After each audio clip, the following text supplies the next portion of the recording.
There's an example of a situation where a president or a prime minister is duking it out with the courts for power. And that example is Israel.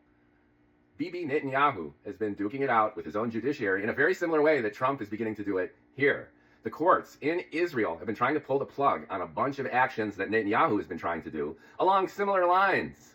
Everything from trying to take more territory in the West Bank to equal rights of citizens. The list goes on and on and on in Israel. It's very, very similar to what is starting to happen here.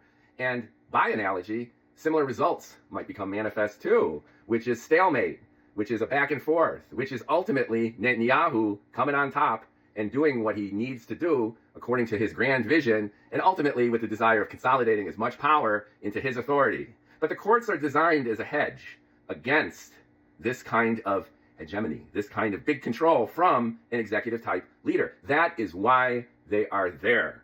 So you could disagree with their rulings, but if the executive branch circumvents the rulings of the judicial one, then in a sense the judicial branch is made moot, their balls are cut off, and there ain't no judicial branch. And if that's the case, then is it really a democracy? Even if the opinion of a single judge seems to short circuit what would be considered policy, and even if that policy is supported by most of the population, what's left as a balance or a check against an executive basically crowning himself king?